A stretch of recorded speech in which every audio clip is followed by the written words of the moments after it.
দেশের এই পরিস্থিতিতে আমরা সবাই চাই একসাথে হয়ে এই দুর্যোগ মোকাবেলা করতে। যে যার মতো নিজ নিজ জায়গা থেকে তাদের পাশে দাঁড়াচ্ছে, তাদেরকে সাহায্য করতেছে। আমার লাস্ট ভিডিওর কমেন্ট বক্সে তোমরা অনেকেই কমেন্ট করছিলা, প্লাস আমাকে ইনবক্সে অনেকে বলছে আপু তোমার তো জামা কাপড় প্রচুর, এই জামা কাপড়গুলো তুমি বর্ণাঢ্যদের জন্য পাঠিয়ে দাও। বিভিন্ন পেজ প্রমোশনের জন্য আমার কাছে অনেক অনেক জামা কাপড় আসে, বাট বেশিরভাগ ড্রেসই হয় গর্জিয়াস। বন্যায় এগুলো মানুষকে পাঠানো সম্ভব না। সত্যি বেশ কিছু কমফোর্টেবল ড্রেস রাজশাহীতে আছে আমার বাবার বাসায়। গতকালকে রাত্রে আমি আম্মুকে ফোন দিয়ে বলছিলাম, আম্মু গতকালকে রাতে আলমারি থেকে সব সুতি জামাগুলো বের করে একটা বস্তায় ভরে রাখছে আর আজকে সকালে বাসে করে পাঠায় দিছে। নাটোরে বাস কাউন্টার থেকে আমি এই বস্তাটা রিসিভ করলাম। আসলে আমার জামা কাপড় বাবার বাড়ি শ্বশুর বাড়ি সব জায়গাতেই আছে, তাই দুই জায়গা থেকে কালেক্ট করে একসাথে পাঠাবো। আর পেজ প্রমোশনের জন্য ম্যাক্সিমামই আমার কাছে আসে গাউন, বোরখা বা গর্জিয়াস ড্রেস। আর নর্মাল সুতি ড্রেস যেগুলো থাকে সেগুলো বাসায় পরে ফেলি। তারপরও যেগুলো জামা কাপড় ছিল আম্মু সবকিছু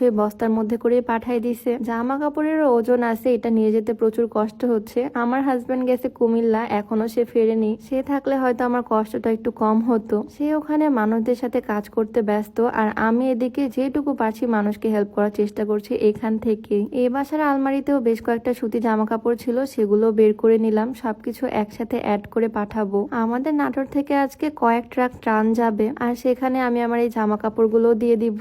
আমি তো ভাবছিলাম আম্মু আলমারির মধ্যে থেকে বের করে ভরে দিছে, বাট আম্মু সবকিছু সুন্দর করে ভাঁজ করে পাঠাইছে। আম্মু সেই ভোরবেলা ফার্স্ট ট্রিপের বাসে এই বস্তাটা দিয়ে আসছে, আর সকাল সকালে গিয়ে বাস কাউন্টার থেকে আমি এই বস্তাটা নিয়ে আসলাম। তাড়াহুড়া করে সবকিছু রেডি করতেছি যাতে আজকে ট্রাকে এগুলো দিয়ে দিতে পারি। অনেকেই জামা কাপড় দিচ্ছে, বাট একটা বিষয় মাথায় রাখতে বলবো, আমরা কিন্তু গরিবদের বা ভিক্ষুকদের জামা কাপড় দান করতেছি না। যাদেরকে আমরা এই জামা কাপড়গুলো পাঠাচ্ছি সবাই হচ্ছে পরিস্থিতির শিকার, তাই এমন ধরনের জামা কাপড় পাঠাবো যাতে তারা এগুলো পরতে পারে। পরার পর যেন তাদের মনে হয় তারা তাদের বোনের জামা পরছে। সত্যি বলতে দেশের এই পরিস্থিতি না আসলে বুঝতামই না বাঙালি জাতি যে এত পরিমাণে মানবিক। তারা যে তাদের দেশের মানুষদের এত ভালোবাসতে জানে সেটা বুঝতাম না। ছোট ছোট বাচ্চারা তাদের জমানো অর্থ দিয়ে দিচ্ছে, ব্যাংক সহ দিয়ে দিচ্ছে। রাস্তার ধারে বয়স্ক ভিক্ষুকরা তাদের ভিক্ষার টাকাই দান করে দিচ্ছে বন্যার্তদের জন্য। 5 বছর 7 বছরের বাচ্চা থেকে শুরু করে বৃদ্ধ সবাই আজকে তাদের পাশে।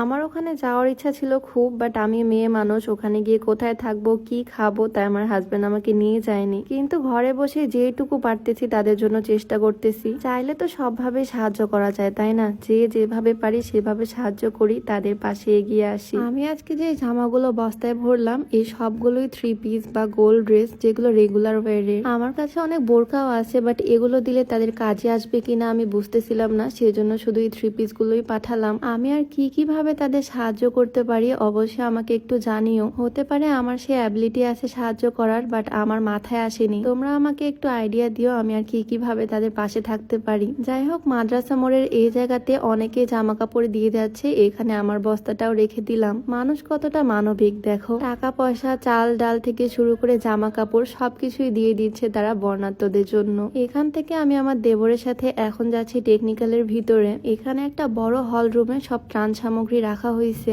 এখানে মিনারেল ওয়াটার থেকে শুরু করে মুড়ি, চিড়া, ওষুধ সবকিছুই সুন্দরভাবে রাখা হয়েছে। সবগুলো ট্রাকে করে যাবে আজকে। আর এই সবকিছু অ্যারেঞ্জ করছে ভলেন্টিয়ার টিম, তাদেরকে বিগ রেসপেক্ট। তারা টিম বানিয়ে টাকা কালেক্ট করতেছে, সবকিছুর ব্যবস্থা তারাই করতেছে। এই যে এপাশে দেখো কত কত জামা কাপড় মানুষ দিছে, এইদিকে স্যালাইন, মেডিসিন, বিভিন্ন রকমের শুকনা খাবারের ব্যবস্থা করছে তারা। স্কুলের ছোট ছোট ছেলেরা এই কাজে তাদেরকে হেল্প করতেছে। ছোট বাচ্চাদের শিশু খাদ্য থেকে শুরু করে মেডিকেল দ্রব্য, স্যানিটারি ন্যাপকিন সবকিছুই নিয়ে যাওয়া হবে। এমন সোনার বাংলাদেশে তো আমরা চেয়েছিলাম, তাই না? যেখানে একজনের বিপদে আরো 10 জন এগিয়ে আসবে একসাথে। আসলে এখন দেশের মানুষের মানসিকতা দেখে প্রাউড ফিল হচ্ছে। খুব শীঘ্রই আমরা সব দুর্যোগ কাটিয়ে উঠতে পারবো ইনশাল্লাহ। আর তারপর একসাথে আবারও আমরা সোনার বাংলাদেশ গড়বো ইনশাল্লাহ। তো আবারও একটাই রিকোয়েস্ট করব, যে যার জায়গা থেকে পারো বন্যার্তদের পাশে এসে দাঁড়াও, তাদেরকে একটু একটু করে হলেও হেল্প করার চেষ্টা করো। সবাই একসাথে থাকলে আশা করি খুব তাড়াতাড়ি সবকিছু ঠিক হয়ে যাবে